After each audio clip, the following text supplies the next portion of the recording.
Hello, dear Atma Gaia listeners and followers. Today we're going to talk about the subject, which is a perception of time.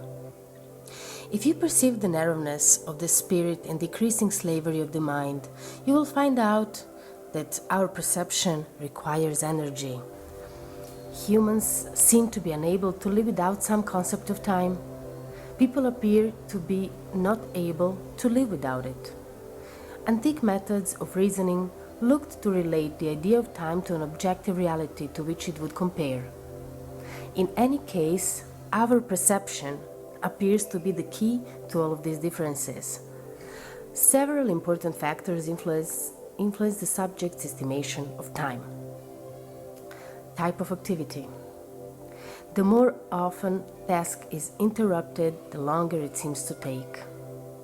A time period of doing nothing appears longer than an equally long period when one is doing something. Also, relatively passive activities appear longer than those who are requiring active participation. Like an example, time seems to be passing faster for the student who is taking notes than for one who is just listening in a passive way. Personality traits and age. Exploratory information showed that kids utilize similar rules as grown-ups, yet give more factor evaluations. One justification behind this is that by all accounts, they are less ready to make up for contracts in the idea or in private inspiration. They are unpracticed in making measurements in the light of the volume of work they have achieved.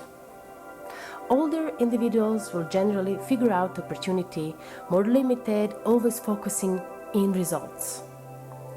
Youngsters are basically as exact as grown-ups in repeating different series of events. Yet, longer stretches require processes for getting sorted out, experience that grows with age.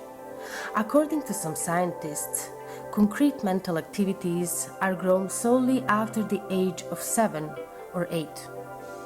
Youths commonly develop more complex ideas of time related to this from such seventh trial information. Level of motivation. The more one is motivated by a given task, the shorter it appears to last. Clearly, motivation and the type of activity pursued are interdependent factors. Lack of motivation tends to interrupt attention to a task in which perceptual focus frequently shifts rarely corresponds to one for which there is strong motivation. The more one notices change during the interval, the longer it appears to be. More generally, it may be said that the time has subjective duration only when one notices it. Psychological effects. The precision with which time is perceived has not been found to be related to heart rate or to our electroencephalographic data. It has been shown, however, that perception of time, as in clapping or counting, accelerates or decelerates with the rise and fall of body temperature. The precise metabolic basis for such temperature effects awaits further study. Ethical considerations sharply limit using and experimenting dosage level of drugs and employed for experiments on human beings. Understanding of the interactions between drug effects and personality traits in studies of time estimation is therefore quite incomplete. But within the dosage ranges who are investigated, however, stimulating drugs produce overestimation of duration of time, while depressants and anesthetics promote underestimates. Under the influence of hallucinogens, subjects tend to estimate absolute duration as very long.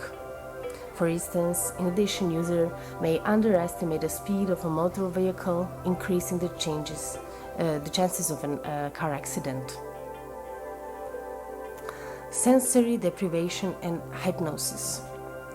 Relatively complete sensory deprivation, such as might be experienced, for example, by persons undergoing prolonged stays in experimental isolation chambers, compresses the experience of time to the point that short or long intervals from about a minute to a day seem to pass about twice as fast as usual.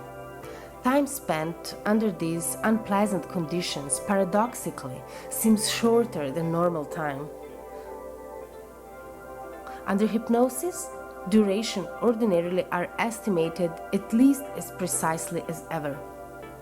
Time distortion, however, can be readily induced among hypnotized subjects by simple suggestion.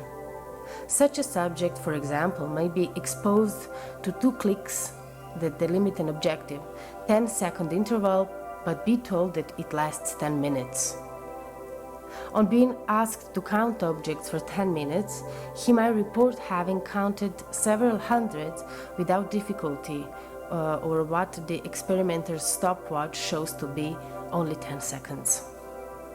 So the question here is, how do you perceive time? Please leave in comments below and share your stories, share about your own conclusions related to perception of time. Thank you for your time. With love, Atma Gaia.